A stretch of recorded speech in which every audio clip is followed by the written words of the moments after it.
छात्रों के समर्थन में बिहार बंद को लेकर महागठबंधन के नेता सड़क पर उतरे हुए हैं। कांटी के सदातपुर में राष्ट्रीय जनता दल के जिला अध्यक्ष रमेश गुप्ता के साथ विधायक इजराइल मंसूरी, निरंजन राय समेत बड़ी संख्या में कार्यकर्ता सड़क पर विरोध प्रदर्शन कर रहे हैं। इसके साथ ही शहर में भाकपा माले की ओर से जुलूस निकालकर विरोध दर्ज करने की तैयारी है। इसके साथ ही पटना में बिहार बंद के समर्थन में जाप के कार्यकर्ता भी सड़क पर उतरे हुए हैं।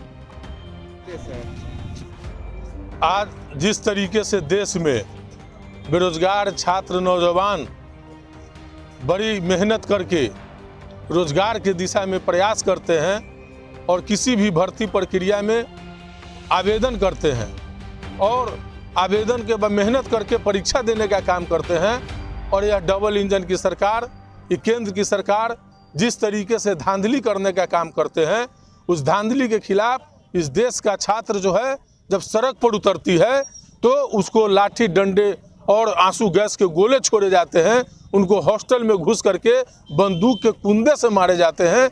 इसी के खिलाफ हम लोग जो है से छात्र बेरोजगार नौजवानों के समर्थन में आज बिहार बंद के जो उनका ऐलान था उस समर्थन में हम लोग खड़े हैं। सरकार नहीं मानती है तो आगे की क्या रणनीति? निश्चित तौर पर सरकार नहीं मानेगी तो यह सरकार जाएगी जब कोई भी देश का नौजवान जब खड़ा हो जाएगा, छात्र खड़ा हो जाएगा, तो कोई भी सरकार को बात मानना पड़ेगा, और नहीं मानेगी तो सरकार को गद्दी छोड़ना पड़ेगा। धन कर रहे थे जी एकदम शांति साफ है। आरआरबी एनटीपीसी के जो परीक्षार्थी हैं, परीक्षाओं में भारी मात्रा में धांधली हुई।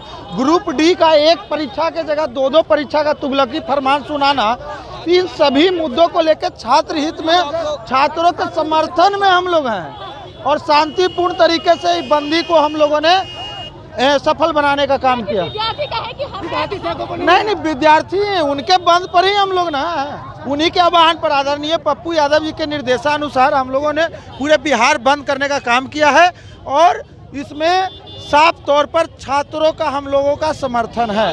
अगर हिंसा होती है तो इसका जिम्मेदार कौन? हिंसा क्या, साफ स्पष्ट है, शांतिपूर्ण तरीके से हम लोग सरकार को बता देना चाहते हैं कि आप छात्र विरोधी है। जब आपको नियम कानून में बदलाव ही करनी थी तो आपने पहले तुगलकी फरमान क्यों सुनाया? आपने ग्रुप डी जैसे एग्जाम में दो परीक्षाएं लेने की तुगलकी फरमान क्यों सुनाया? आज 3 करोड़ छात्र आज रोड पर हैं, उनके भविष्य अंधकार में है। छात्र हमारे देश के भविष्य है और छात्रों के साथ खिलवाड़ हम लोग कतई नहीं सहेंगे। आदरणीय पप्पू यादव जी के निर्देशानुसार हम लोगों ने शांतिपूर्ण तरीके से पूरे बंदी को सफल बनाने का काम किया। गलती मान ली है, रेलवे तैयार हो गया। सर उन लोगों को क्या होगा जो 3 साल से छात्र रोड पर है, उनका क्या होगा? आखिर उन छात्रों की आवाज कौन सुनेगा जो 3 साल से रोड पर है? 3 साल से 19 का 22 में परीक्षा ले रहे हैं, उन छात्रों का क्या होगा?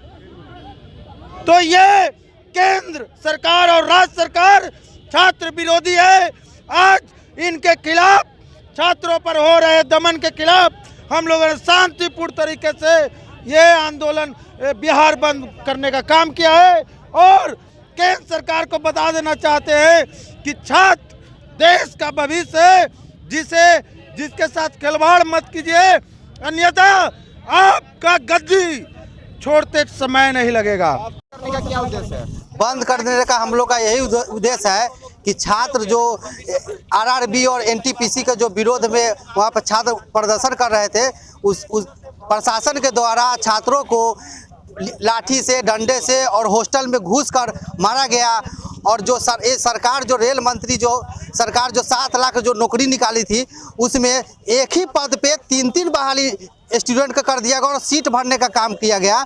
उस विरोध में छात्र राजद हम लोग सभी लोग मिलकर इस बंदी को, जो छात्रों पर अन्याय हो रहा है, जो हमेशा से हर सरकार आती है और छात्र को एक मोहरा बनाकर उसको यूज करके और उसको मतलब लाठी डंडे से पिटवाया जब मन जो किया जाता है, उसके विरोध में हम लोग छात्र के हित के लिए हम लोग लड़ाई लड़ रहे हैं और इस भगवानपुर चौक को हम लोग जाम करने का काम किए। आगे की क्या रणनीति है?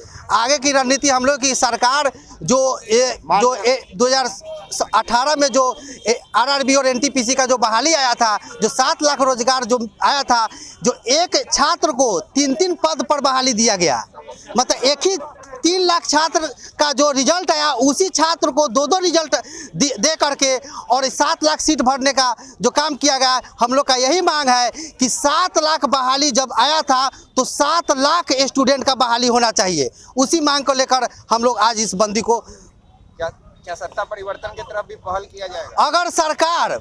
अगर सरकार ये अपने फैसले को वापस नहीं लेती है तो ये सरकार को हम लोग छात्र और नौजवान मिलकर इस सरकार को गद्दी से उतारने का काम करेंगे। क्या परिचय हुआ आपका? मेरा नाम विपुल यादव, पूर्व छात्र जिला उपाध्यक्ष।